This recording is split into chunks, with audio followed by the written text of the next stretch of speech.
अस्सलामुअलैकुम वरहमतुल्लाहि वबरकातुहू। उम्मीद करता हूँ आप सब खैरियत से होंगे। Welcome to HS home tutor. तो इस वीडियो में हम स्टार्ट करने जा रहे हैं एक्सरसाइज 17.4। 17.4 के एक्सरसाइज क्वेश्चंस करने से पहले कुछ बेसिक टर्म्स हम पढ़ लेते हैं, जिसमें हमने पढ़ना है वेन डायग्राम्स के बारे में। वेन डायग्राम्स होती है किसी भी सेट को, अब सेट्स के बारे में हम पहले पढ़ चुके, यूनियन कैसे लेते हैं, इंटरसेक्शन कैसे लेते हैं और कॉम्प्लीमेंट कैसे लिया जाता है। अब हमने छोटी क्लासेस में भी 7, 8 क्लास में भी पढ़ा था हमने, और 9th में भी हमने पढ़ा था ग्राफ प्लॉट करना।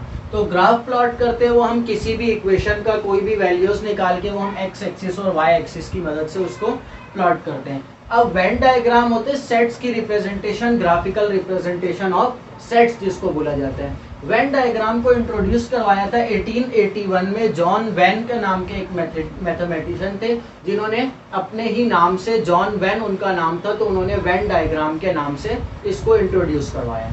तो स्टार्ट करते हैं। वेन डायग्राम में हमने सबसे पहले तो एक रेक्टेंगल बनाना है। उस रेक्टेंगल के अंदर या तो सर्कल या ओवल, दो शेप्स जो हैं हमें रिप्रेजेंट करेंगी।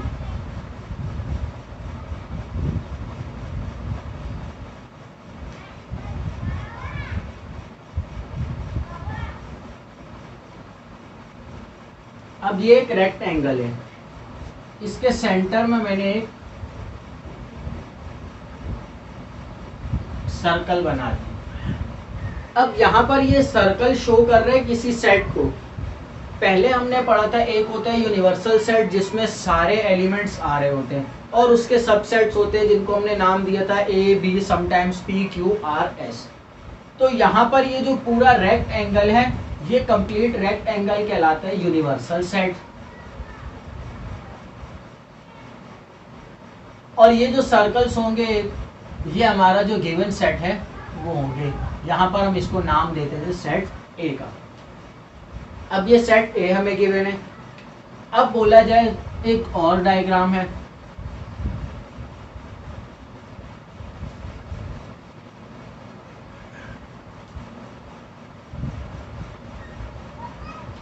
ये यूनिवर्सल सेट, और इसको नाम दे देते हैं बी का।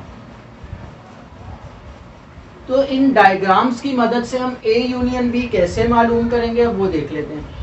फर्स्ट कर लें, सेट ए के एलिमेंट्स हैं 1 2 3 4 5,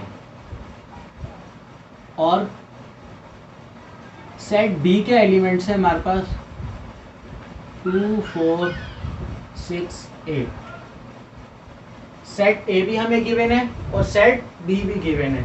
तो सेट ए के भी एलिमेंट्स हम लिख लेते हैं यहाँ पर 1 2 3 4 और 5, और यहाँ पर सेट बी के एलिमेंट्स 2 4 6 8। यूनिवर्सल सेट हमें गिवन नहीं है, सिर्फ सेट ए और बी गिवन था, तो हमने सर्कल के अंदर सेट ए के एलिमेंट्स लिख लिए और सर्कल के अंदर ही सेट बी के एलिमेंट्स लिख लिए। बोला जा रहा है वेन डायग्राम की मदद से ए यूनियन बी मालूम करके बताएं। सो ए यूनियन बी में हम क्या करते हैं, तरतीब से नंबर्स को लिख देते हैं, बट जो नंबर 2 मरतबा आ रहा हो उस नंबर को 1 मरतबा लिखते हैं। सो एक और डायग्राम बन जाएगी हमारे पास।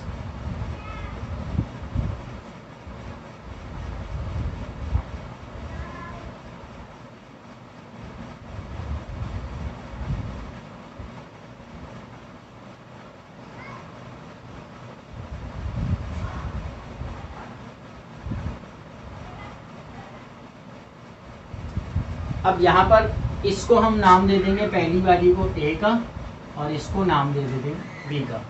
पहले तो अपने पास अलग से इन दोनों का यूनियन निकाल लेते हैं, क्या आएगा 1 2 3 4 5 और 1 2 4 6 8।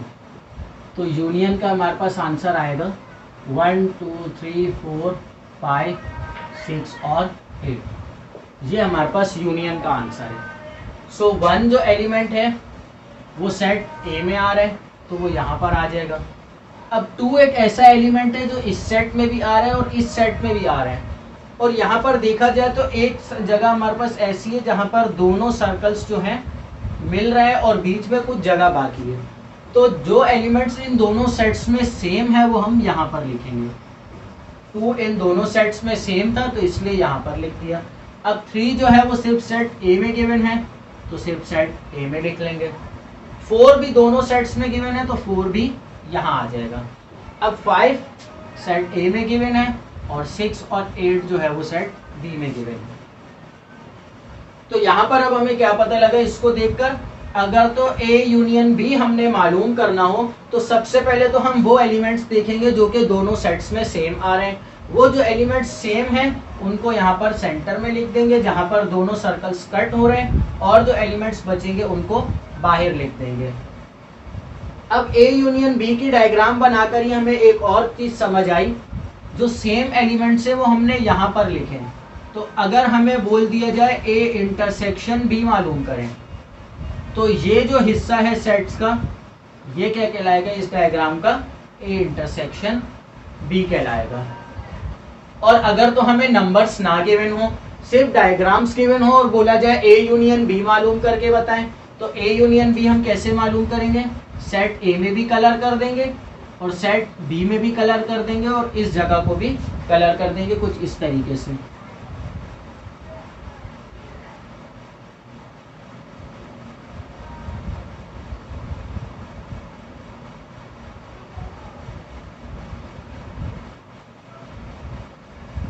ये सेट ए और ये set B. A union B मालूम करना है तो मतलब ए के भी सारे एलिमेंट्स आएंगे और बी के भी सारे एलिमेंट्स आएंगे, तो सेट ए में भी कलर हो जाएगा और सेट बी में भी कलर कर देंगे, और कुछ एलिमेंट्स जो सेम होंगे वो भी आ रहे होंगे तो सेंटर में जो हमारा ए इंटरसेक्शन बी का सेक्शन है वहां पर भी कलर कर देंगे। बट अगर बोला जाए ए यूनियन बी मालूम ना करें, ए इंटरसेक्शन बी मालूम करें, तो ए इंटरसेक्शन बी के एलिमेंट्स कहाँ होंगे, जहां पर ये दोनों सेट्स कट कर रहे हैं। तो इन सेट्स इधर हम कलर नहीं करेंगे, यहाँ पर भी नहीं, सिर्फ इस सेक्शन में हम कलर कर देंगे जो ए इंटरसेक्शन बी मतलब के जो सेम एलिमेंट्स हैं वो कहाँ आ रहे हैं, इस जगह पर।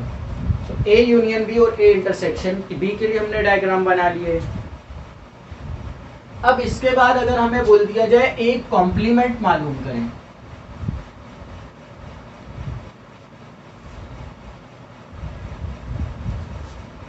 ए कॉम्प्लीमेंट हमने मालूम करने, तो ए कॉम्प्लीमेंट का फॉर्मूला हमारे पास क्या होता है, यूनिवर्सल माइनस ए सेट। तो जब हम इसका आंसर निकालते हैं तो आंसर में हम देखते हैं तो हमें पता लगता है सेट ए में जो एलिमेंट्स थे वो ए कॉम्प्लीमेंट के आंसर में कभी भी नहीं आते, क्योंकि हम यूनिवर्सल में से सेट ए को माइनस कर लेते हैं। यूनिवर्सल सेट में से ए सेट को माइनस कर लिया जाता है, मतलब कि ये जो एलिमेंट्स है फर्ज कर लें यहाँ पर अगर हमारा यूनिवर्सल सेट बनता है 1 से लेकर 8 तक, तो 1 से लेकर 8 तक के जो एलिमेंट्स है 1 2 3 4 5 यहाँ आ गया, ये सेट ए के एलिमेंट्स थे, और जो बचा 6 7 और 8 इनको बाहर लिख दिया, ये एलिमेंट्स जो हैं ये यूनिवर्सल सेट के एलिमेंट्स हैं। जब हम यूनिवर्सल सेट मतलब कि इस कंप्लीट सेट में से सेट ए के एलिमेंट्स को माइनस कर लेंगे, मतलब 1 2 3 4 5 को माइनस कर लेंगे, तो बचेंगे हमारे पास सिर्फ क्या 6 7 और 8 बचेगा। तो इसके लिए हम डायग्राम कैसे बनाएंगे,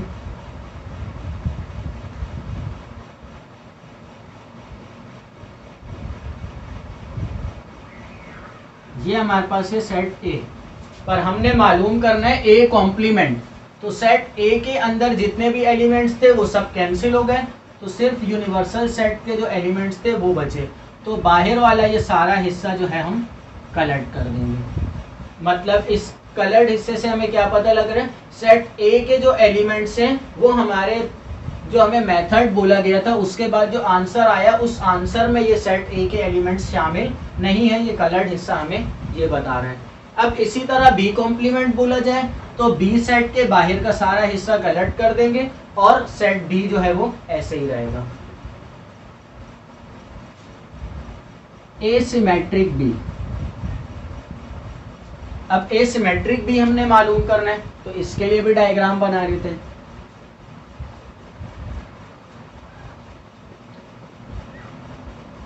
एसिमेट्रिक बी, एक सेट ए की डायग्राम बन जाएगी, सर्कल बन जाएगा, और एक सेट बी का सर्कल बन जाएगा। कुछ एलिमेंट्स जो सेम होंगे उनके लिए हमने ये हिस्सा बना लिया। अब एसिमेट्रिक बी में हम क्या करते हैं, सेट ए में से सेट बी को माइनस कर लेते हैं, मतलब 1 2 3 4 और 5 में से माइनस कर लेंगे हम 2, 4, 6 और 8 को, तो बचेगा हमारे पास 1, 3, 5, 6 और 8। तो इस आंसर को देख के हमें क्या पता लगा, वो एलिमेंट्स जो कॉमन एलिमेंट्स थे वो हमारे इस आंसर वाले सेट में से खत्म हो गए। ये हमारा सेट ए और ये सेट बी। कॉमन एलिमेंट्स, तो कॉमन एलिमेंट्स हमने अभी अभी पढ़ा, इंटरसेक्शन वाले कॉमन एलिमेंट्स जो होते हैं वो हम इस हिस्से में लिखते हैं जहाँ पर दोनों सर्कल जो है कट कर रहे हों। पर हमने कहा था सिमेट्रिक में कॉमन एलिमेंट्स नहीं आते, तो सेट ए को कलेक्ट कर देंगे और सेट बी को कलेक्ट कर देंगे, बट ये हिस्सा कलेक्ट नहीं होगा क्योंकि ये वाले एलिमेंट्स जो है हमारे आंसर में शामिल नहीं है। तो उम्मीद कर एक्सरसाइज 17.5 स्टार्ट करनी है। 17.5 स्टार्ट करने से पहले कुछ बेसिक टर्म्स उसके पढ़ लेते हैं हम, जिसमें सबसे पहले हमने पढ़ना है बाइनरी रिलेशन के बारे में।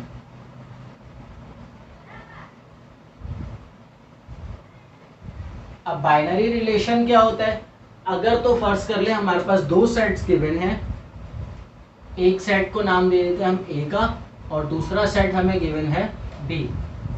तो जब हम मालूम करेंगे ए क्रॉस बी, मतलब कि सेट ए को सेट बी से मल्टीप्लाई करेंगे, इन दोनों सेट्स को मल्टीप्लाई करने के बाद जो आंसर हमारे पास आएगा उस आंसर में से कोई भी एक एलिमेंट हम उठाएंगे तो वो क्या कहलाएगा, ए क्रॉस बी का सबसेट होगा। वो बाइनरी रिलेशन को हम आर से रिप्रेजेंट करेंगे। आर जो है वो सबसेट होगा किसका, ए क्रॉस बी का। ए क्रॉस बी जो हम इन दोनों सेट्स को मल्टीप्लाई करके मालूम करेंगे, जो एक कंप्लीट हमारे पास आंसर आएगा, उस आंसर में से कोई भी एलिमेंट जो होगा वो क्या कहलाएगा, बाइनरी रिलेशन कहलाएगा। अब दो सेट्स को मल्टीप्लाई करना अभी तक हमने नहीं सीखा है, तो इसी एक्सरसाइज में क्वेश्चन नंबर 3 में हम सेट्स को मल्टीप्लाई करना भी सीखेंगे। सेट को मल्टीप्लाई करते हैं हम, जैसे सेट ए हमें गिवन है, फर्ज कर लें 1, 2, 3 और सेट बी हमें गिवन है ए और बी। बोला जा रहा है ए क्रॉस बी मालूम करें, तो ए क्रॉस बी मालूम करने का तरीका है दोनों सेट्स को हमने मल्टीप्लाई करना है। तो अब किस तरीके से करें, पहले इस सेट का फर्स्ट एलिमेंट उठाएंगे, उसको सेकंड सेट के फर्स्ट एलिमेंट से मल्टीप्लाई करेंगे और इसका आंसर आएगा एक ऑर्डर पेयर फॉर्म में। ऑर्डर पेयर फॉर्म हम पहले भी कर चुके हैं क्लास 9 में, x, y, जिसको हमने ग्राफ में यूज किया था। ग्राफ में हमारे पास दो एलिमेंट्स आते थे, जो फर्स्ट एलिमेंट था वो x और जो सेकंड एलिमेंट था वो y। x वाला जो था वो हम x एक्सिस पर देखते थे और y वाला y एक्सिस पर वैल्यू देखते थे। तो ऑर्डर पेयर फॉर्म ऐसी होती है जिसमें दो एलिमेंट्स हों। तो यहाँ पर जब हम a क्रॉस b का हम मालूम करेंगे, a क्रॉस b जब हम मालूम करेंगे तो यहाँ पर भी हमारे पास एक ऑर्डर पेयर फॉर्म में आंसर आएगा, जो कि इस तरीके का होगा a, b। a, b मतलब जो a होगा वो फर्स्ट सेट का होगा और b जो होगा सेकंड एलिमेंट जो होगा वो सेकंड सेट का होगा। मतलब ऑर्डर पेयर इस तरीके के बनेंगे जिसमें फर्स्ट सेट का पहला जो है फर्स्ट सेट का एलिमेंट होगा और सेकंड जो होगा ऑर्डर पेयर के अंदर वो सेकंड सेट का एलिमेंट होगा। तो 1 को हमने यहाँ पर a से मल्टीप्लाई कर लिया, इसी तरीके से अब 1 को किससे मल्टीप्लाई करना है, b से, तो 1, b। अब 2 को मल्टीप्लाई करना है a से, तो 2a। 2 को मल्टीप्लाई करना है b से, तो 2, b। अब 3 को मल्टीप्लाई करना है तो 3, a और 3 को मल्टीप्लाई करना है b से, तो 3, b। अब यहाँ पर तो हमें सेट गिवन था जिसमें बी सेट में अल्फाबेट्स गिवन थे। अगर इस तरीके की कंडीशन आ जाए 1, 2, 3 और बी सेट में आ जाए 2, 4, तो क्या करेंगे, तो देख लेते हैं अब क्या होगा। ए क्रॉस बी हमने मालूम करना है, ऑर्डर पेयर फॉर्म में रखना है, तो फर्स्ट सेट का फर्स्ट एलिमेंट और सेकंड सेट का सेकंड एलिमेंट। यहाँ पर मल्टीप्लाई करने का मकसद ये नहीं है 1 2 2 ऐसे यहाँ पर सिंपल नंबर्स कभी भी नहीं आएंगे। जब भी दो सेट्स को मल्टीप्लाई किया जाएगा तो उसका आंसर एक ऑर्डर पेयर फॉर्म में आएगा, जिसमें जो फर्स्ट एलिमेंट होगा वो फर्स्ट सेट का होगा और सेकंड एलिमेंट जो होगा वो सेकंड सेट का होगा। वो आपस में मल्टीप्लाई नहीं हो सकते, जैसे 1 2 2 हम नहीं कर सकते, आंसर आएगा 1 2। अब इसी तरीके से 1 को 4 से करेंगे तो 1 4 और 2 2 2 4 3 2 और 3 4। इसकी मिसाल हम ऐसे भी ले लेते हैं, जैसे अभी मैंने कहा ग्राफ में हम प्लॉट करते थे 2 पॉइंट्स x, y। तो जो फर्स्ट पॉइंट होता था हमारा 1 2 अगर हमें दिया जा रहा है तो ये फर्स्ट जो हमारे पास वैल्यू है ये x की है और ये सेकंड जो वैल्यू है ये y की है। तो x की वैल्यू हम कभी भी y एक्सिस पर नहीं पुट कर सकते, जैसे ये x एक्सिस है 1 2 3, ये y एक्सिस है 1 2 और 3। अगर तो x की वैल्यू 1 है तो इस 1 को हम x एक्सिस में ही देखेंगे, इस 1 को हम y एक्सिस में नहीं देख सकते। इसी तरीके से मिसाल यहाँ पर भी है, अगर ये फर्स्ट सेट का एलिमेंट है और ये सेकंड सेट का एलिमेंट है तो ये दोनों आपस में मल्टीप्लाई नहीं हो सकते, इनको हम ऑर्डर पेयर फॉर्म में लिखेंगे 1 2 करके। यहाँ पर जैसे ग्राफ में x की जगह y और y की जगह x की वैल्यू नहीं कर सकते थे, यहाँ पर भी वही काम करना है, फर्स्ट सेट और सेकंड सेट के एलिमेंट्स को अलग अलग ही रखना है। और इस बात का भी ख्याल रखना है, जो फर्स्ट सेट में अगर 1 2 है और आपने 2 1 लिख लिया तो ये पूरा गलत हो जाएगा आंसर। तो इसलिए ये भी ध्यान रखना है, जो फर्स्ट सेट का जो एलिमेंट है वो पहले ही आए और सेकंड सेट का जो एलिमेंट है वो बाद में ही आए। ये तो था बाइनरी रिलेशन और ए क्रॉस बी हमने पढ़ लिया, जो ए क्रॉस बी हम कैसे निकालते हैं। इसके बाद बाइनरी रिलेशन के बाद जो सेकंड आपके पास एलिमेंट, सेकंड जो आपने टर्म मालूम करनी है वो है फंक्शन, जो कि इस एक्सरसाइज में हमने करनी है।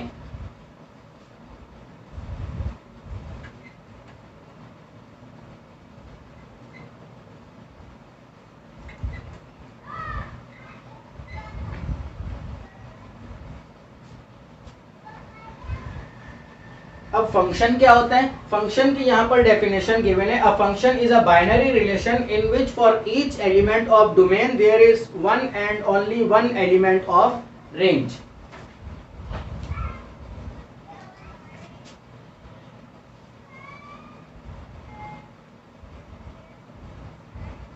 फंक्शन पे भी हमें बोला जा रहा है, फंक्शन भी क्या है? एक बाइनरी रिलेशन ही होता है। बाइनरी रिलेशन हम पढ़ चुके हैं, ए क्रॉस बी का सबसेट। तो मतलब बाइनरी रिलेशन ए क्रॉस बी का सबसेट है, तो फंक्शन भी ए क्रॉस बी का क्या होगा? सबसेट होगा। एफ जो है वो सबसेट होगा किसका? ए क्रॉस बी का। फर्स्ट टर्म हमें ये बोली जा रही है। दूसरी बात हमें बोली जा रही है जिसमें डोमेन और रेंज का लफ्ज इस्तेमाल हो रहा है।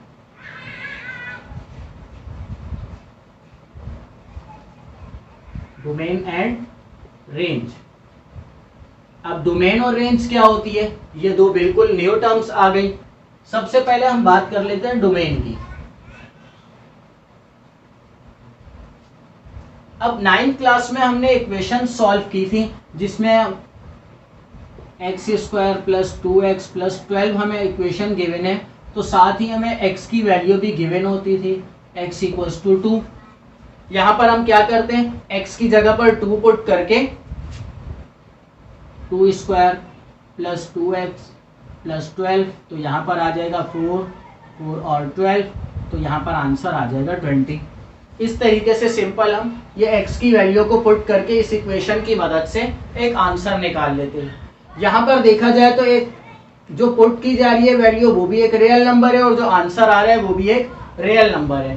तो फंक्शन की डोमेन जो होती है, वो जो वैल्यू जो हम उस फंक्शन में पुट कर रहे हैं, अगर ये पूरी इक्वेशन जो है एक फंक्शन है, तो इस फंक्शन में जो वैल्यू हम पुट कर रहे हैं, यहाँ पर x की जगह जो 2 पुट कर रहे हैं, ये 2 हमारा क्या कहलाएगा? डोमेन कहलाएगा। पुटिंग वैल्यू जो हमारी है जो भी गिवन है या खुद से हम अपनी तरफ से कंसिडर कर रहे हैं, वो वैल्यू क्या कहलाएगी, उस फंक्शन की डोमेन कहलाएगी। डोमेन के बाद रेंज क्या है,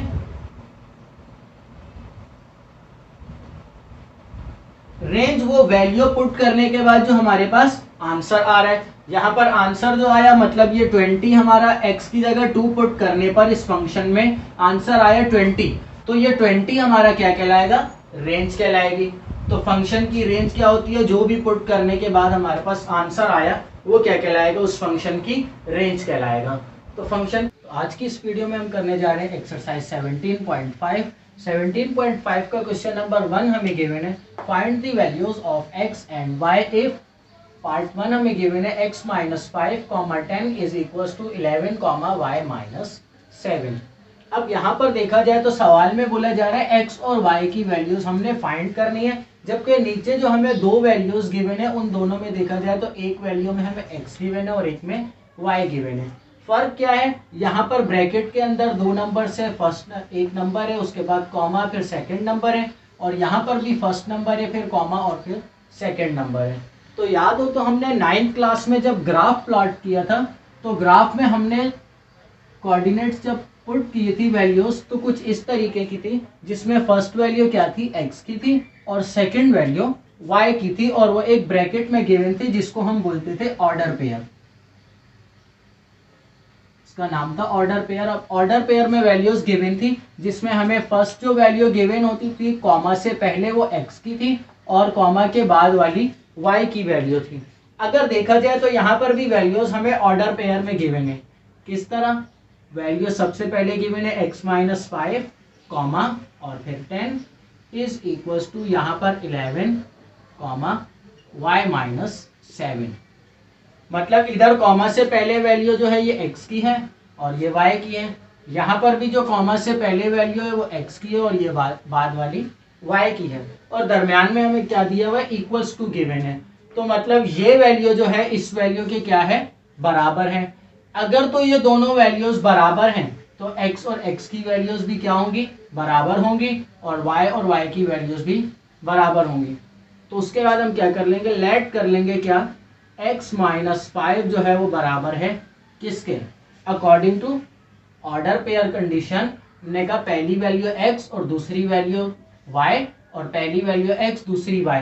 तो यहाँ पर x की वैल्यू ये है, यहाँ पर x की वैल्यू ये है, तो x माइनस 5 जो है वो बराबर किसके हो जाएगा, 11 के, क्योंकि यहाँ पर जो ऑर्डर पेयर में x की वैल्यू गिवन है वो 11 है। अब यहाँ से हम सिंपली x की वैल्यू निकाल सकते हैं। किस तरह, x हमने वैल्यू फाइंड करनी है तो अलहदा छोड़ देंगे, माइनस 5 इधर माइनस हो रहा है, दूसरी तरफ जब लेकर जाएंगे तो साइन उलट और ये हो जाएगा प्लस। तो यहाँ पर वैल्यू आ जाएगी 11 प्लस 5 16। सो x की वैल्यू आ गई 16। सेम इसी तरीके से अब ये वैल्यू y की है और ये वैल्यू y की है, तो उसके बाद 10, यहाँ पर वैल्यू हमें गिवन है 10, so 10 is equal to y minus 7। अब हमने y की वैल्यू फाइंड करनी है तो माइनस 7 है, दूसरी तरफ चला जाएगा तो प्लस 7 हो जाएगा, साइन चेंज हो जाएगा और इक्वल टू y, और 10 प्लस 7 क्या हो जाएगा 17, तो y इज इक्वल टू 17। तो ये हमारे पास आ गई x की वैल्यू और ये y की वैल्यू जो हमने मालूम करनी थी, तो ये हमारा आंसर। क्वेश्चन नंबर 1 के पार्ट 2 और पार्ट 3 में भी सेम इसी तरीके से x की वैल्यू को x के इक्वल लेट कर लेंगे और y की वैल्यू को y के इक्वल लेट करके सिंप्लीफिकेशंस करके वहां से भी x और y की वैल्यूज निकाल लेंगे। क्वेश्चन नंबर 2 की जाने पड़ते हैं।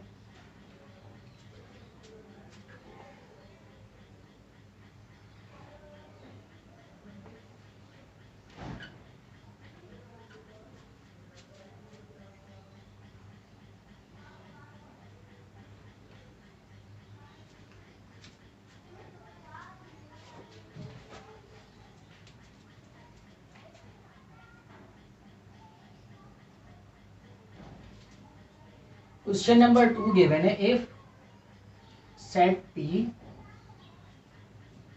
Has 10 elements. बोला जा रहा है एक सेट P है जिसमें 10 एलिमेंट्स मौजूद हैं। उसके बाद एंड एक दूसरा सेट है जिसका नाम है Q हैज 15 एलिमेंट्स, क्यू में 15 एलिमेंट्स मौजूद हैं।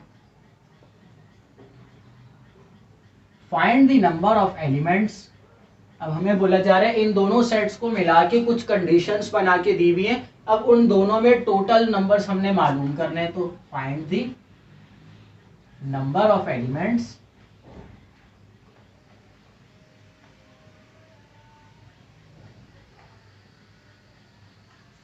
ऑफ, सबसे पहले हमें गिवन है P क्रॉस Q, इसके बाद सेकंड पर हमें गिवन है Q क्रॉस P, और थर्ड पर हमें गिवन है P क्रॉस P। तो तीन कंडीशंस हमें यहां पर गिवन है।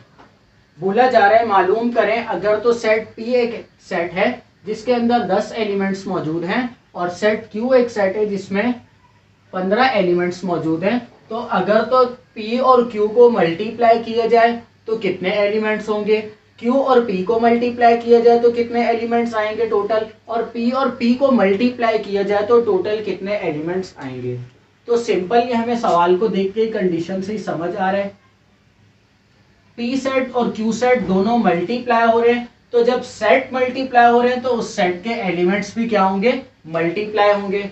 अगर तो जैसे हम फर्ज कर लेते सेट P है जिसमें एलिमेंट है A, B और C, और Q सेट है जिसमें एलिमेंट्स है 1 और 2। तो यहाँ पर अगर इन दोनों सेट्स को हम मल्टीप्लाई करते हैं तो सेट का तरीका हमने मल्टीप्लाई करने का सीखा था, ऑर्डर पेयर फॉर्म में आंसर आता है। मतलब कि ऑर्डर पेयर फॉर्म किस तरीके की, जिसमें पहला एलिमेंट पहले सेट का होता है और दूसरा एलिमेंट दूसरे सेट का होता है। तो 3 मल्टीप्लाई बाय 2 क्या आएगा, 6 आएगा। तो सेम इसी तरीके से यहाँ पर भी बोला गया एक सेट है जिसमें 10 एलिमेंट्स है, P क्रॉस Q हम मालूम कर रहे हैं। एक सेट है जिसमें 10 एलिमेंट्स हैं और दूसरा Q सेट है जिसमें 15 एलिमेंट्स है। तो 10 एलिमेंट्स जब 15 एलिमेंट्स से मल्टीप्लाई होंगे तो टोटल आ जाएगा ये 150 एलिमेंट्स। मतलब कि सेट P को और Q को हम मल्टीप्लाई करें तो टोटल हमारे पास जो आंसर आएगा उसमें कितने एलिमेंट्स होंगे, 150। अब इसी तरीके से Q क्रॉस P हमने मालूम करना है, तो Q सेट में 15 एलिमेंट्स हैं, P सेट में 10 एलिमेंट्स हैं, टोटल आ गए 150 एलिमेंट्स। थर्ड में हमें गिवन है P क्रॉस P, तो सेट P जो है हमारे पास गिवन है उसमें 10 एलिमेंट्स है और मल्टीप्लाई हो रहा है सेट P से ही जिसमें 10 एलिमेंट्स है, तो आंसर हमारे पास आ जाएगा 100 एलिमेंट्स। मतलब P क्रॉस P हम जब मालूम करेंगे उसका जो आंसर आएगा उस आंसर में कितने एलिमेंट्स होंगे, 100 होंगे। तो ये हमने कंडीशन के मुताबिक इसको सॉल्व कर लिया। इसके बाद क्वेश्चन नंबर 3 हमें बुक में गिवन है।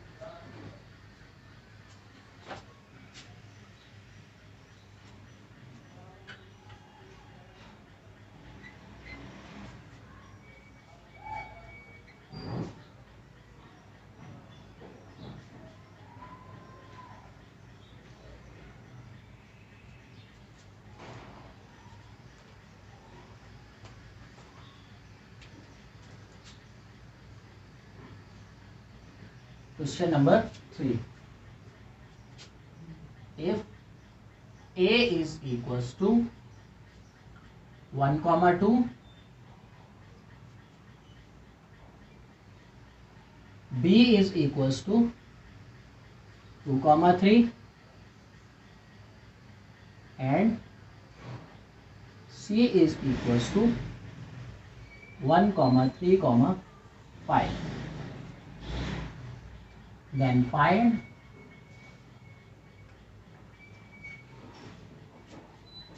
फर्स्ट पार्ट में हमें बोला जा रहा है A क्रॉस P मालूम करें।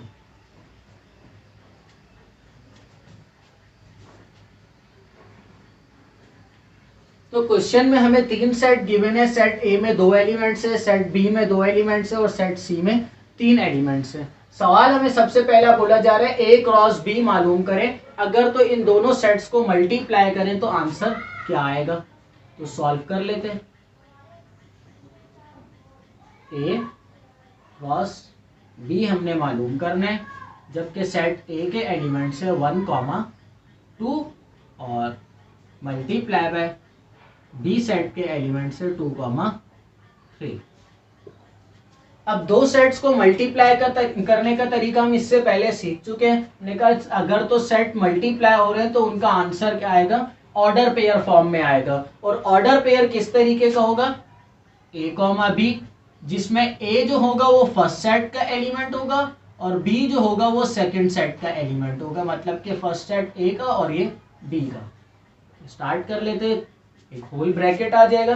पहले इस 1 को हमने मल्टीप्लाई करना है 2 से, तो यहां पर आ जाएगा 1, 2। इससे हमें क्या पता लगा, ये 1 जो है ये फर्स्ट सेट का है और 2 जो है वो सेकंड सेट का है। उसके बाद एक कॉमा लग जाएगा। अब इस 1 को किससे मल्टीप्लाई करना है, 3 से, तो 1 मल्टीप्लाई बाय 3। अब यहाँ पर 2 को मल्टीप्लाई करना है, सो 2 मल्टीप्लाई बाय 2 और उसके बाद 2 मल्टीप्लाई बाय 3। ये हमारा ए क्रॉस बी का आंसर।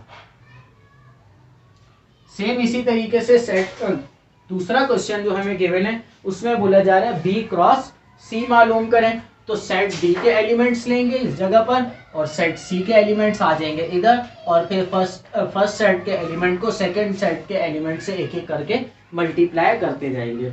पार्ट 3 करने जा रहे हैं। इसमें हमें कंडीशन गिवन है ए क्रॉस बी यूनियन सी। अब यहां पर हमें बोल दिया गया सेट ए को मल्टीप्लाई करो किससे, बी यूनियन सी से। मतलब सबसे पहले तो हमें बी यूनियन सी का आंसर निकालना होगा। यूनियन निकालना हम इससे पहले ही सीख चुके हैं। First we find B union C। अब B यूनियन C कैसे मालूम करेंगे, B यूनियन C हम मालूम कर लें। सेट B जो हमें गिवन है वो है 2, 3। सेट क्लोज, यूनियन आ जाएगा और C सेट के एलिमेंट्स है 1, 3 और 5। ये दोनों सेट्स क्या करने हैं, हमने यूनियन करना है इन दोनों सेट्स को। तो यूनियन में हम क्या करते हैं, जो सेम एलिमेंट्स होते हैं वो एक बार आ जाते हैं और तरतीब से लिख देते हैं। तो यहाँ पर 2, 3 है और यहाँ पर 1, 3, 5 है। तो सबसे छोटा एलिमेंट है 1 के बाद 2, 3 दोनों सेट्स में मौजूद है पर सिर्फ हम एक मरतबा लिखेंगे, और फिर 5, 4 दोनों सेट्स में मौजूद नहीं था तो इसलिए हमने 4 नहीं लिखा। अब यहाँ पर ये हमारे पास बी यूनियन सी का आंसर आ गया। नेक्स्ट स्टेप हमने क्या करना है, इस बी यूनियन सी के आंसर को ए से मल्टीप्लाई करना है। सो नाउ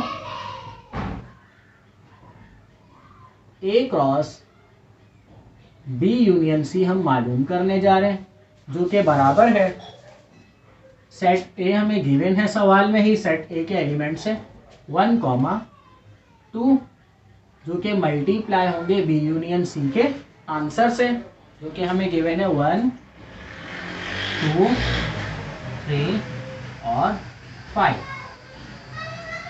अब सेट ए को मल्टीप्लाई करना है इस आंसर से, तो स्टार्ट करते हैं। फर्स्ट एलिमेंट ले लेंगे, पहले फर्स्ट एलिमेंट सेकंड सेट के फर्स्ट एलिमेंट से, तो 1, 1, फिर उसके बाद फर्स्ट एलिमेंट सेकंड से, सो 1, 2, फिर थर्ड से, सो 1, 3, फिर फोर्थ से, सो 1, 5। अब सेकंड की बारी आ गई है, तो 2, 1, 2, 2, 2, 3 और 2, 5।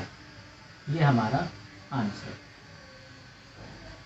सेम इसी तरीके से इसके आगे के पार्ट्स भी होंगे। सबसे पहले हम सवाल में देखेंगे हमें कोई ब्रैकेट तो गिवन नहीं है। अगर कोई ब्रैकेट गिवन है तो सबसे पहले उस ब्रैकेट को सॉल्व करेंगे और उसके बाद फिर जो ब्रैकेट के बाहर एलिमेंट्स गिवन है उनको सॉल्व करेंगे। अगर तो हमारे पास कुछ इस तरीके की कंडीशन आ जाती है, जैसे कि a union b cross b union c, या a intersection b cross b intersection c, या यहाँ पर यूनियन हो यहाँ पर इंटरसेक्शन हो, तो उस सूरत में हम क्या करेंगे, पहले इस फर्स्ट ब्रैकेट को सॉल्व करेंगे, मतलब कि ए यूनियन बी निकालेंगे, फिर उसके बाद सेकंड ब्रैकेट को सॉल्व करेंगे, बी यूनियन सी निकालेंगे। सो ए यूनियन बी का जो आंसर आएगा और बी यूनियन सी का जो आंसर आएगा, उन दोनों आंसर्स को क्या कर लेंगे, मल्टीप्लाई, सेम इसी तरीके से। हम करने जा रहे हैं एक्सरसाइज 17.5 का क्वेश्चन नंबर 4। क्वेश्चन नंबर 4 हमें गिवन है, if A is equals to 5,6 and B is equals to 1, 2, 3, then find 3 relations in A cross B. अब रिलेशंस के बारे में हम पहले पढ़ चुके हैं। रिलेशन क्या होता है, कोई भी रिलेशन ए क्रॉस बी का सबसेट होता है, जिसमें हमने कहा था एक ऑर्डर पेयर फॉर्म में हमें आंसर गिवन होगा, जिसमें से फर्स्ट एलिमेंट जो होगा वो फर्स्ट सेट का होगा और सेकंड एलिमेंट जो होगा वो सेकंड सेट का होगा। तो यहाँ पर अब हमने ए क्रॉस बी के 3 रिलेशंस मालूम करने हैं। तो सबसे पहले तो हम अपनी आसानी के लिए ए क्रॉस बी का आंसर निकाल लेते हैं रफ वर्क में। तो ए क्रॉस बी हमारे पास क्या आ जाएगा, 5,1 और 5,2 और फिर 5,3। उसके बाद 6 की बारी आ गई, तो 6,1, 6,2 और 6,3। ये हमने अपने पास अपनी आसानी के लिए रफ वर्क में एक ए क्रॉस बी का कंप्लीट सेट हमने मालूम कर लिया। अगर आपको ए क्रॉस बी वाली आपने इससे पिछली वीडियो नहीं देखी तो चैनल को सब्सक्राइब करें और उस वीडियो से जाके आप ए क्रॉस बी को मालूम करने का कंप्लीट तरीका उससे देख सकते हैं। तो यहाँ पर आ जाते हैं, ए क्रॉस बी के अब 3 रिलेशन मालूम करने हैं। अब कोई भी एक ऑर्डर पेयर हो जिसमें फर्स्ट सेट का एलिमेंट फर्स्ट हो और सेकंड सेट से सेकंड एलिमेंट आ रहा हो, तो वो एक रिलेशन होता है। तो मतलब ये एक रिलेशन है, तो मतलब 1, 2, 3, 4, 5 और 6, टोटल 6 है हमारे पास। हमने कितने लेने, 3 लेने। तो कोई भी अपनी मर्जी के 3 रिलेशंस यहाँ से ले लेंगे, जिसको हम नाम दे देंगे R1 का, और आंसर हमारे पास क्या आ जाएगा, कोई भी आप अपनी मर्जी के ले सकते हैं। मैं जो 3 ले रहा हूँ 5,1, 5,2 और 6,1।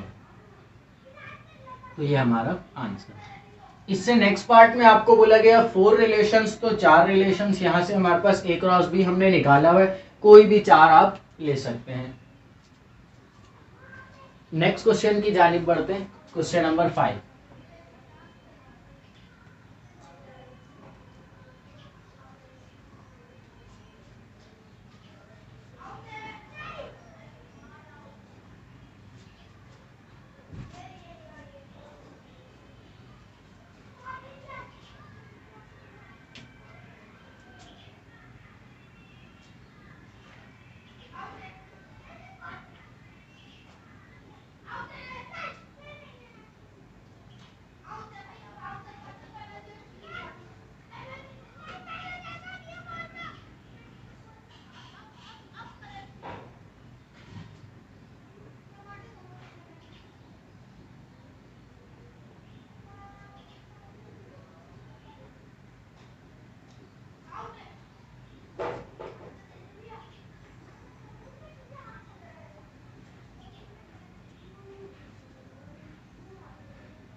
तो क्वेश्चन यहाँ पर हमने लिख लिया। क्वेश्चन नंबर 5 हमें गिवन है, for 2 sets A and B, 2 set हमें गिवन है, एक सेट ए है और एक सेट बी है। जबकि if O of A equals to 3, मतलब कि सेट ए के अंदर हमारे पास 3 एलिमेंट्स मौजूद है और सेट बी के अंदर हमारे पास 4 एलिमेंट्स मौजूद है। Then find all binary relations in A cross B. अब सारे बाइनरी रिलेशंस हमने मालूम करने ए क्रॉस बी में कितने होंगे, पर हमें यहाँ पर बताया नहीं गया जो सेट ए में कौन से एलिमेंट्स है और सेट बी में कौन से एलिमेंट्स हैं। तो ए क्रॉस बी के हमने ऑल बाइनरी रिलेशंस मालूम करने। तो सबसे पहले तो बाइनरी रिलेशंस अगर हमने किसी भी सेट के मालूम करने हो, किसी भी सेट के जिसको हम नाम दे देते हैं ए का, बाइनरी रिलेशन अगर सेट ए के हमने मालूम करने तो 2 की पावर n से मालूम होंगे वो। टू की पावर n मतलब बेस हम 2 रखेंगे और n हमारे पास क्या होगा, जो सेट हम ले रहे हैं, जिस सेट के हमने रिलेशंस मालूम कर रहे हैं, उस सेट के अंदर कितने एलिमेंट्स मौजूद हैं। जैसे यहाँ पर सेट ए में कितने एलिमेंट्स मौजूद हैं, 3। तो यहाँ पर अगर हम सेट ए के सिर्फ बाइनरी रिलेशंस मालूम करना चाहें तो वो क्या हो जाएंगे, 2 की पावर 3। अब हमने मालूम करने ए क्रॉस बी के, तो सबसे पहले तो ये मालूम कर लेंगे ए क्रॉस बी में टोटल एलिमेंट्स कितने होंगे। तो ए क्रॉस बी हमने मालूम करना है कितने एलिमेंट्स होंगे। तो सेट ए में 3 है और सेट बी में 4 एलिमेंट्स हैं। सो यहाँ पर आ जाएगा 3 4 12। और अब ये जो हमारे पास 12 आंसर आया, ये किसका आंसर आ गया, ये हमारे पास n का आंसर आ गया, मतलब ये 2 की पावर जो n है। तो a क्रॉस b के अगर हमने ऑल बाइनरी रिलेशंस मालूम करने तो क्या आ जाएगा, 2 की पावर 12 हो जाएगी। ये हमारा आंसर। अगर यहाँ पर हमें एलिमेंट्स गिवन होते तो और सिंप्लीफिकेशंस करनी पड़ती। सिंपल यहाँ पर हमें बोला गया था सिर्फ ये बताएं जो कितने बाइनरी रिलेशंस होंगे a क्रॉस b में, तो वो 2 की पावर 12 होंगे। क्वेश्चन नंबर 6 कर लेते हैं।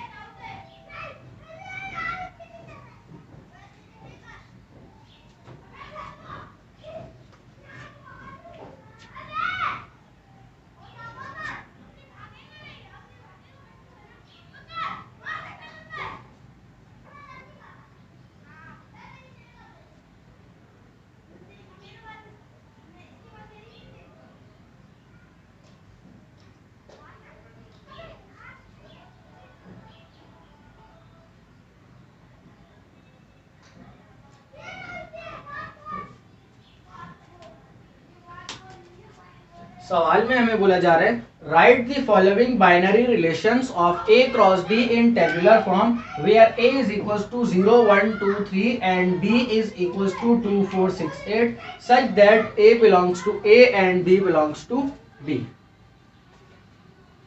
तो बोला गया है हमें a क्रॉस b के नीचे हमें रिलेशंस की कुछ कंडीशन बताई हुई है। तो a क्रॉस b हमने मालूम करना है और उन रिलेशन से हमें नीचे कंडीशंस गिवन है, तो उन कंडीशंस को हमने किस में चेंज करना है, टेबुलर फॉर्म में चेंज करना है।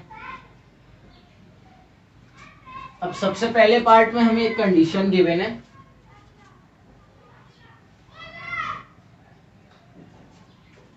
इसको नाम दिया गया है R1 is equals to a comma b such that b is less than 5।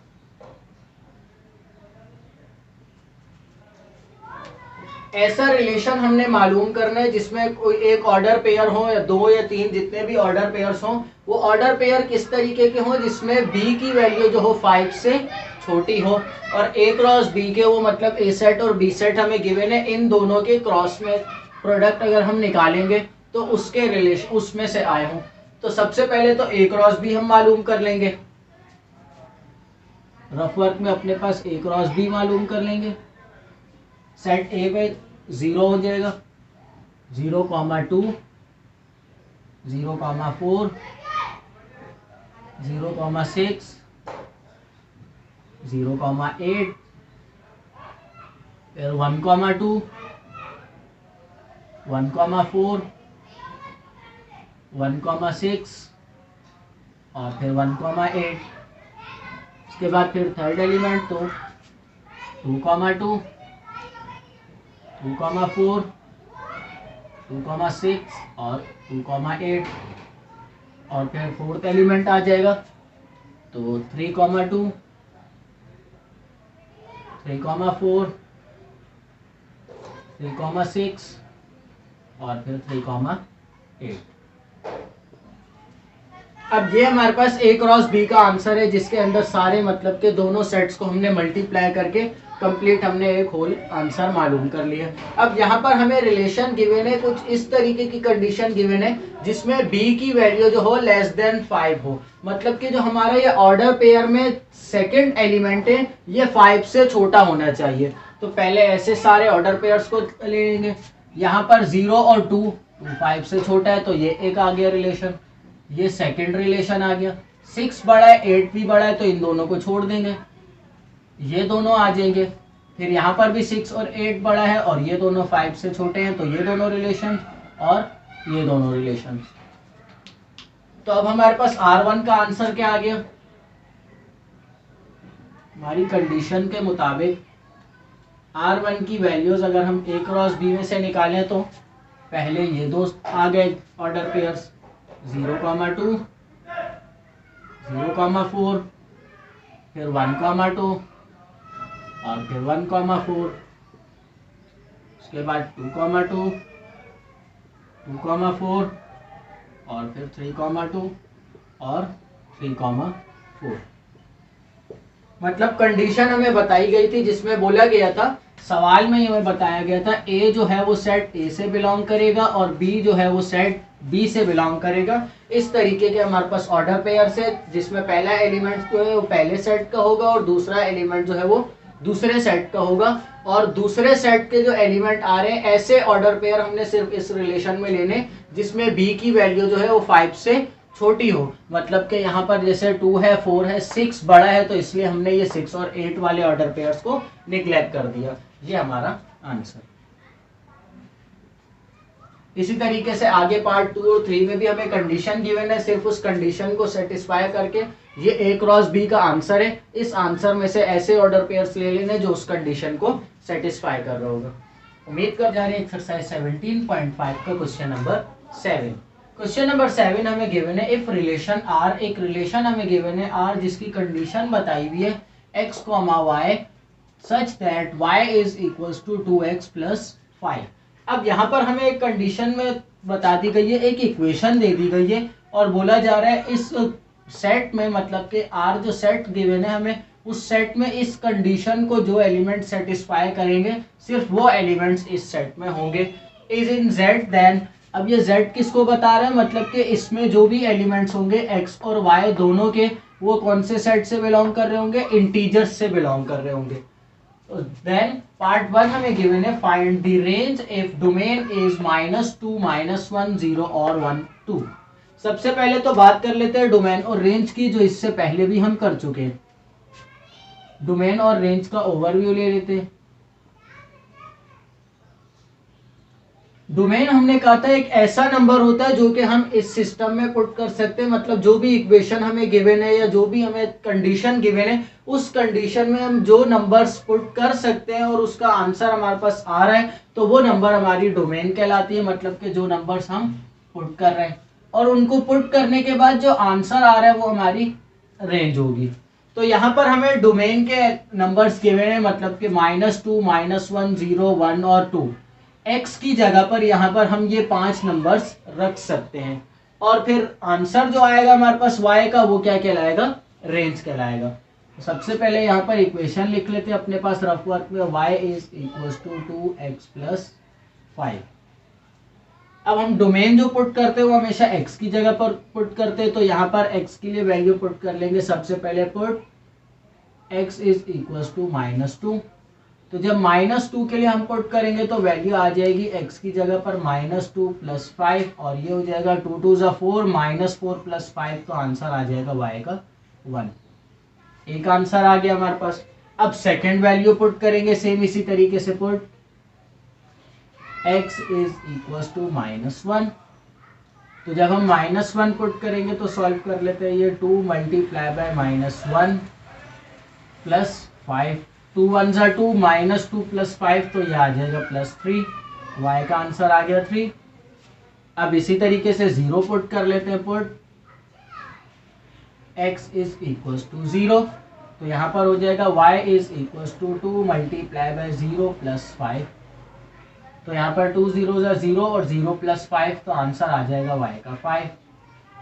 अब थर्ड वैल्यू पुट कर लेंगे, so put x is equals to 1 fourth वाली वैल्यू और y is equals to 2 multiply by x की जगह 1 plus 5। So 2 1 ज़ा 2 plus 5 ये हो जाएगा 7। ये हमारे पास y का आंसर आ गया चौथा और x is equals to 2। So y is equal to 2 multiply by 2 plus 5, so 2 2 जा 4 प्लस 5, तो y का आंसर आ जाएगा 9। अब यहां पर देखा जाए तो हमारे पास वैल्यूज पुट करने के बाद y के आंसर्स आ गए। डोमेन हमें गिवन थी, यहां पर सवाल में डोमेन क्या थी,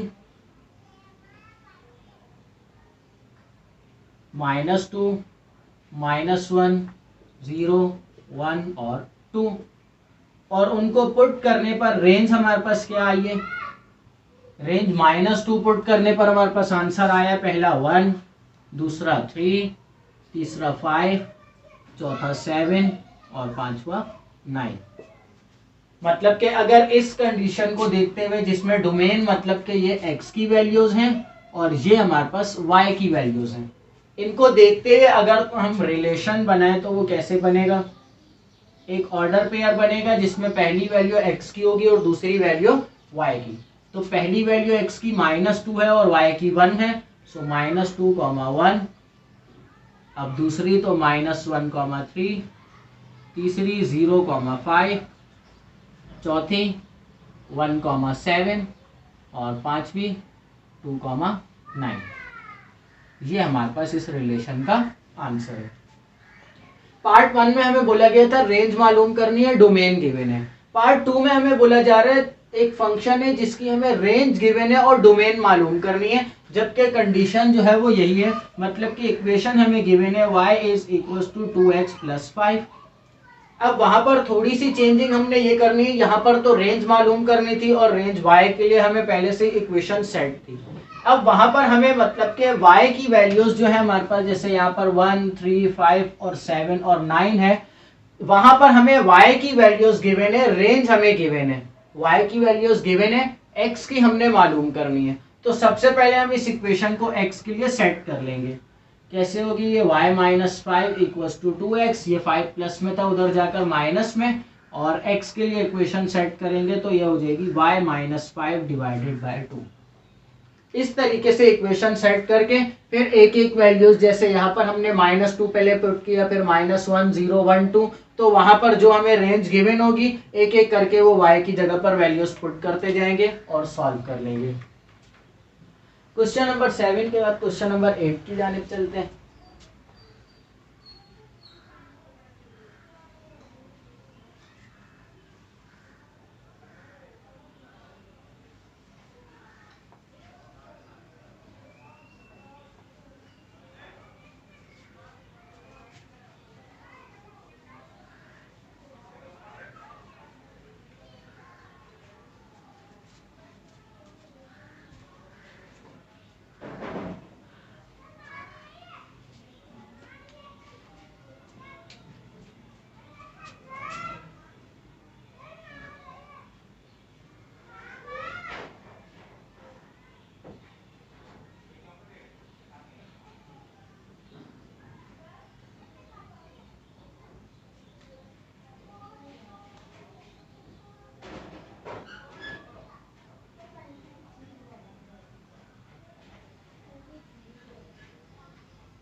ये हमें फंक्शन गिवन है यहाँ पर, और इसके बाद बोला जा रहा है ए की वैल्यू जो है वो हमारे पास गिवन है सवाल में 1, 2, 3 और 4, और बी की वैल्यूज गिवन है, बी एक सेट है जिसमें सारे नेचुरल नंबर्स आ रहे हैं।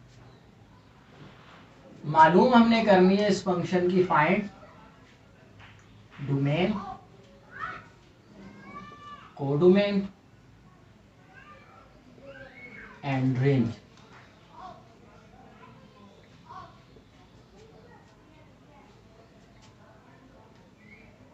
आगे बोला जा रहा है ऑल्सो राइट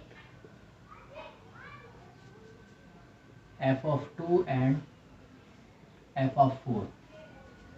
f(2) की और f(4) की वैल्यूज भी हमने लिखनी है। तो सबसे पहले तो सवाल को समझ लेते हैं, सवाल में हमें बोला क्या जा रहा है। सॉरी, ये क्वेश्चन नंबर 8 नहीं, क्वेश्चन नंबर 9 है।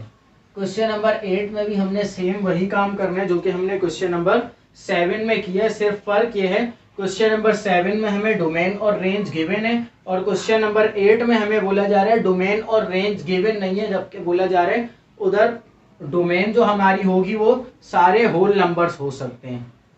तो जो हमें कंडीशन गिवन है, जो इक्वेशन है, उसमें हम होल नंबर्स को पुट करके उस कंडीशन को सेटिस्फाई करेंगे और जो हमारा आंसर आएगा वो हमारा रिलेशन कहलाएगा। क्वेश्चन नंबर 9 है ये हमारे पास। If function a to b is a function, f of a to b is a function given by f is equals to 1 5 2 6 3 7 or 4 8, where a is equals to 1 2 3 4 and b is equals to natural number, then write its domain, codomain and range. Also write the values of f of 2 and f of 4. एक function हमें सवाल में given है जो a से लेकर b तक चल रहा है, मतलब कि a से लेकर b तक है, उसकी a जो है उसकी डोमेन और b जो है वो उसकी कोडोमेन होगी। अब यहाँ पर एक फंक्शन हमें गिवन है जिसमें इसको रिलेशन भी बोल सकते हैं, जिसमें वैल्यूज हमें गिवन है 1, 5, 2, 6, 3, 7 और 4, 8। ये हमें एक रिलेशन गिवन है। इससे पहले जो हमने क्वेश्चन किए थे उन सारे क्वेश्चन में हमने एक कंडीशन गिवन होती थी, उस कंडीशन को देखते हुए हमने उस फंक्शन की रेंज और डोमेन मालूम करनी थी, या तो उस फंक्शन को देखते हुए हमें ऊपर सेट्स गिवन थे, हमने रिलेशंस बनाने थे। अब यहाँ पर हमें डायरेक्ट आंसर दे दिया गया, मतलब जो काम हमने क्वेश्चन नंबर 7 और 8 में किया है उससे बिल्कुल रिवर्सिबल काम हमने यहाँ पर करना है। यहाँ पर हमें डायरेक्ट आंसर दे दिया। अब इस आंसर की मदद से हमने डोमेन और रेंज मालूम करनी है, और साथ में एक बात और भी बोली हुई है, कोडोमेन मालूम करनी है। सबसे पहले तो बात आ जाएगी डोमेन की, उसके बाद कोडोमेन और फिर रेंज। हमें पता है इस फंक्शन में ऑर्डर पेयर के अंदर दो वैल्यूज हैं। फर्स्ट वाली अगर ले ले 1, 5, तो इसमें दो वैल्यूज हैं, जिसमें पहली x की है और दूसरी y की है। और अभी अभी हमने पढ़ा क्वेश्चन नंबर 7 में जो फर्स्ट वैल्यू होती है x की, मतलब कि जो फर्स्ट सेट की एलिमेंट होती है वो हमारा डोमेन होती है, और जो सेकंड y की वैल्यू होती है वो रेंज कहलाती है। तो यहाँ पर हमें ये जो कंडीशन गिवन है इसमें सबसे पहले डोमेन देख लेंगे। तो इधर फर्स्ट एलिमेंट है 1, फिर 2, 3 और 4। तो मतलब हमारी डोमेन जो आ जाएगी वो क्या आ जाएगी, 1, 2, 3 और 4। कोडोमेन मतलब कि एक और सेट जो हमें गिवन है, वो जो दूसरे डोमेन्स हम पुट कर सकते हैं इसमें, वो कौन सी होगी, वो हमें बताया गया है। सेट बी क्या है, नेचुरल नंबर्स है। तो ऑल नेचुरल नंबर्स आप लिख सकते हैं, या तो 1, 2, 3 करके ऐसे रिप्रेजेंट कर सकते हैं। Codomain is all natural numbers.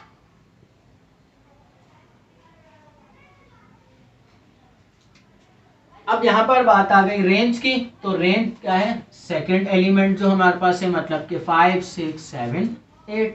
तो यहाँ पर रेंज क्या हो जाएगी, 5, 6, 7 और फिर 8। ये हमारी रेंज आ गई। लास्ट में हमें बोला गया also right the values of f of 2 and f of 4। अब ये क्या है, कोई भी फंक्शन हमें गिवन होता है वो इस कंडीशन में होता है, y is equals to f of x, मतलब के x की जगह पर हम जो भी वैल्यू पुट करेंगे वो किसका आंसर होगा, y का आंसर होगा। यहाँ पर देखा जाए तो f of 2 है, तो मतलब x की जगह पर हमने क्या पुट करना है, 2 पुट करना है। तो x की जगह पर 2 पुट करके हमारे पास रेंज क्या आ रही है, यहाँ पर 6 आ रही है, और x की जगह पर 4 पुट करके हमारे पास रेंज क्या आ रही है, 8 आ रही है। तो यहाँ पर हमारे पास f of 2 जो है उसकी वैल्यूज क्या आ जाएंगी, 2, 6, और f of 4 जो हम जब पुट करेंगे तो उसका आंसर क्या आएगा, f of 2 पुट करने पर आंसर आ रहा है हमारा 6, और f of 4 पुट करने पर हमारा आंसर क्या आ रहा है, 8 आ रहा है। तो ये हमारा क्वेश्चन नंबर 9 भी यहाँ पर खत्म। सिंपल हमने क्या करना था, आंसर हमें गिवन था, मतलब डायरेक्ट जो काम हम कर रहे थे पहले वो सॉल्यूशन के बाद जो हमारा आंसर आ रहा था, अब इस क्वेश्चन में डायरेक्ट आंसर गिवन था, उसको देखते हुए हमने अपनी डोमेन बनाई, मतलब के ऑर्डर पेयर में जो फर्स्ट एलिमेंट थे वो हमारी डोमेन थी, और जो सेकंड एलिमेंट थे वो हमारी रेंज थी। तो उसकी मदद से हमने डोमेन और रेंज बनाई और लास्ट में बोला गया था f(2) की वैल्यू निकालें और f(4) की, वो भी हमने इसी सेट के अंदर ही देख लिया। 2 पर हमारा आंसर क्या आ रहा है, 6 आ रहा है और 4 पर हमारा आंसर क्या आ रहा है, 8 आ रहा है। तो ये हमारी कंडीशन जो गिवन थी उसको सेटिस्फाई करने जा रहे हैं एक्सरसाइज 17.5।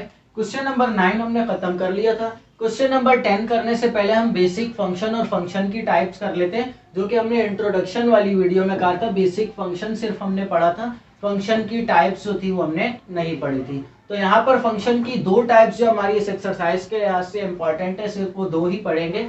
सबसे पहले फंक्शन की बात कर लेते हैं। फंक्शन क्या होता है? फंक्शन हमने कहा था फंक्शन जो है वो सबसेट होता है किसका, कोई भी एक बाइनरी रिलेशन हो सकता है जो कि सबसेट हो किसका, ए क्रॉस बी का। फंक्शन भी एक रिलेशन होता है, बाइनरी रिलेशन होता है जो कि सबसेट होता है किसका, ए क्रॉस बी का। पर फर्क क्या होता है फंक्शन में और बाइनरी रिलेशन में, वो देख लेते हैं।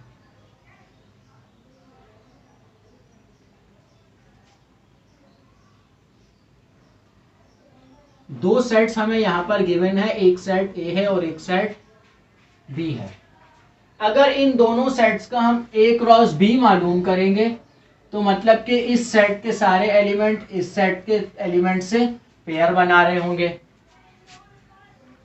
1 2 और 3, 2 3 और 4। मतलब कुछ इस तरीके से जैसे कि 1 2 1 3 और 1 4, फिर उसके बाद 2 2 2 3 2 4 और फिर 3 3 3 2 और फिर 3 3 और फिर 3 4। ये हमारे पास ए क्रॉस बी का आंसर होगा, जिसमें सारे एलिमेंट्स जो है दूसरे एलिमेंट से क्या कर रहे होंगे, पेयर बना रहे होंगे। 2 का पेयर बन के एक ऑर्डर पेयर बन रहा होगा। अब यहाँ पर ये सारे रिलेशंस तो हैं, क्या अगर ये सारे हम रिलेशंस ले ले तो वो फंक्शन कहलाएगा? उसके लिए हमारे पास एक कंडीशन है। जैसे कि अगर हम फर्स्ट वाला ले ले 1 और 2, 1 किससे पेयर बना रहे, 1 2 से पेयर बना रहे। इसी तरीके से सेकंड में 1 किससे पेयर बना रहे, 1 3 से पेयर बना रहे।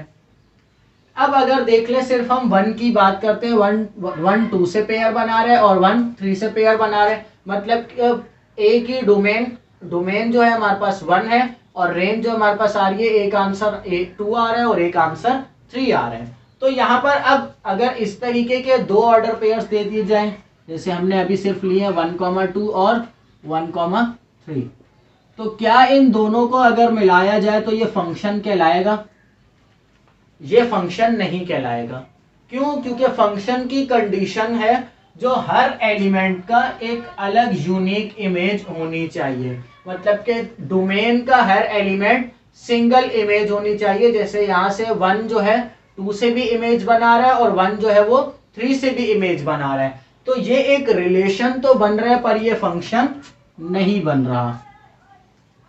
अगर तो हमें इस तरीके की कंडीशन गिवन हो, जैसे कि अगर ये 1 2 और 2 3 है, मतलब हमने 2 पेयर्स ले लिए, कौन से वाले, एक 1 2 और एक 2 3। तो यहाँ पर देखा जाए तो 1 सिर्फ एक 2 से पेयर बना रहा है और 2 जो है वो सिर्फ 3 से पेयर बना रहा है। तो मतलब ये जो है हमारे पास एक फंक्शन कहलाएगा, ये एक फंक्शन होगा।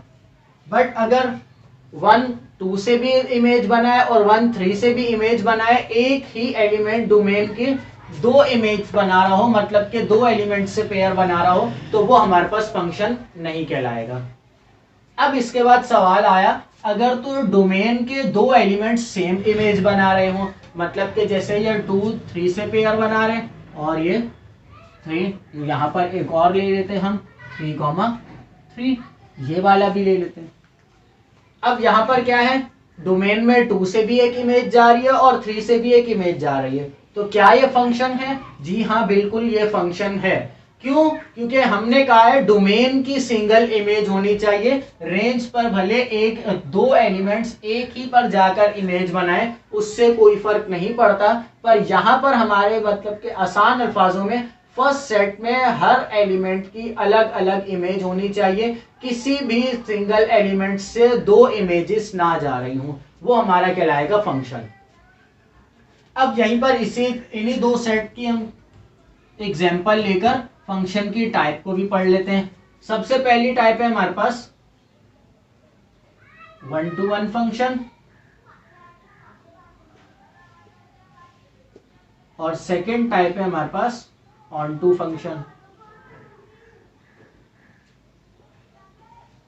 1-to-1 फंक्शन को हम इंजेक्टिव फंक्शन भी कहते हैं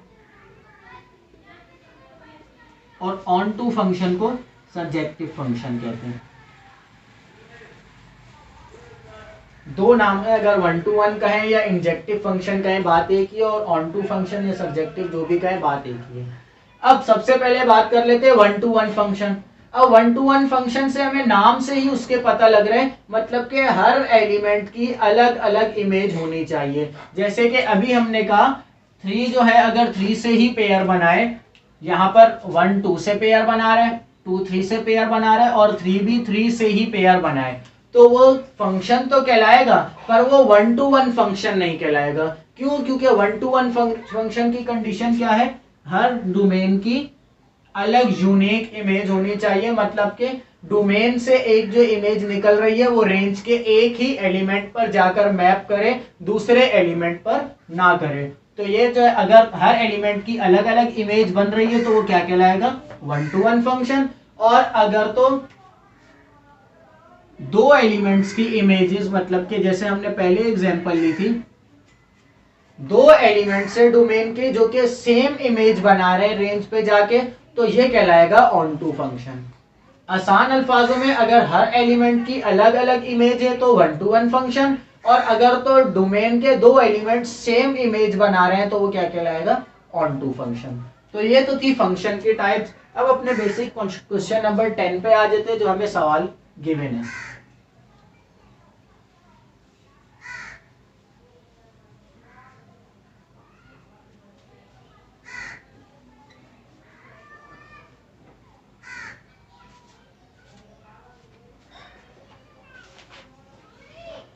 क्वेश्चन नंबर 10 में बोला जा रहा है, if A is equals to, a में कुछ एलिमेंट्स गिवन है सेट ए में, जो कि है हमारे पास 0 1 2 3 और 4।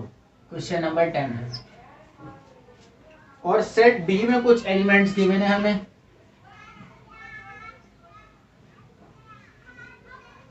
जो कि है 2 4 6 8 और 10। Then find whether the following relation from A to B are functions or not. If they are functions, find their types. बोला जा रहा है नीचे हमें कुछ रिलेशंस गिवन है, जिसमें टोटल 5 हमें टाइप्स के 5 पार्ट्स गिवन है। इन पार्ट को सॉल्व करो और बताओ ये फंक्शन है या नहीं, फंक्शन की कंडीशंस को अप्लाई करके। और अगर तो वो फंक्शन है तो ये भी बताओ वो कौन से फंक्शन है, मतलब कि 1-to-1 फंक्शन है या ऑन-टू फंक्शन है। तो कोई भी एक कंडीशन हम ले लेते, सॉल्व कर लेंगे, जिसमें हमारे पास R3 गिवन है। पार्ट 3 कर रहे हैं हम।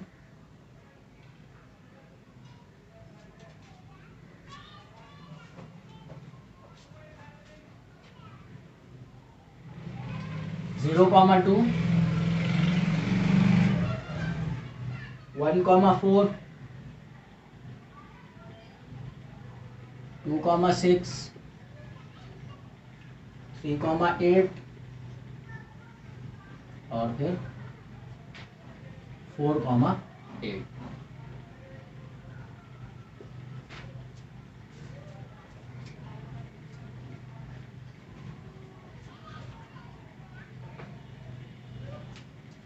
तो यहां पर देख लेते हैं, हमें ये एक रिलेशन गिवन है। सबसे पहले तो अपनी आसानी के लिए हम दोनों सेट्स के डायग्राम्स बना लेंगे हम।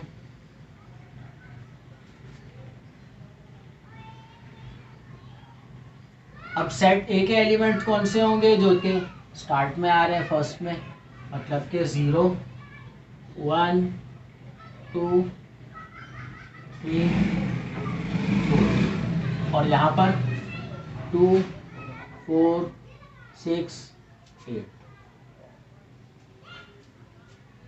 तो अब देख लेते हैं ये फंक्शन है या नहीं। तो सबसे पहले तो 0 किससे मैप कर रहे हैं, 2 से, तो 0 कहाँ चला जाएगा, 2 से मैप कर लेगा।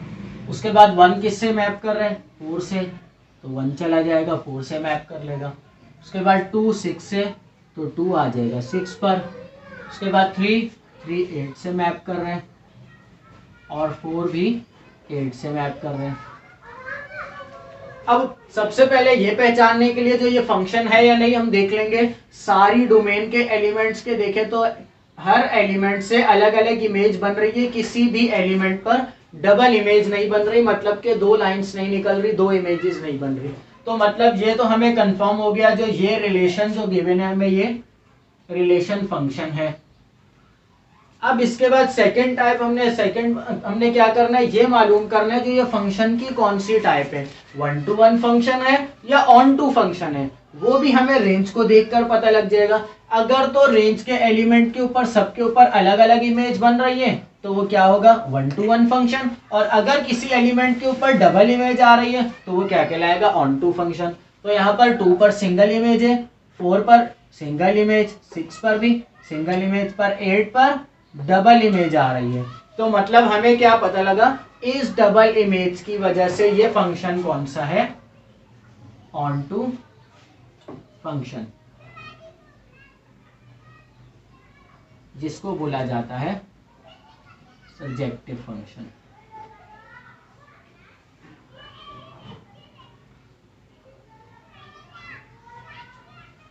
सो इसी तरीके से पहले सवाल देखेंगे जो हमें रिलेशन गिवन है, उस रिलेशन को देखते हुए हम अपनी डायग्राम्स बना लेंगे और डायग्राम्स के बाद फिर मैपिंग कर देंगे। जैसे 0,2 है तो 0 किससे पेयर बना रहा है, 2 से। 1,4 है तो 1 4 से पेयर बना रहा है। इसको कंडीशन को देखते हुए अपने पेयर्स बना लेंगे। उसके बाद फिर देखेंगे अगर डोमेन के सारे एलिमेंट से सिंगल इमेज निकल रही है तो वो फंक्शन है, और अगर तो किसी एलिमेंट के ऊपर डबल इमेज आ रही है तो वो फंक्शन नहीं है। और उसके बाद फिर रेंज में देख लेंगे अपने पास, अगर हर एलिमेंट पर सिंगल इमेज है तो वो 1 to 1 फंक्शन, और अगर तो डबल इमेज है तो वो सर्जेक्टिव फंक्शन। उम्मीद करता हूँ आज जो समझाया वो समझ आ गया होगा। अल्लाह हाफिज।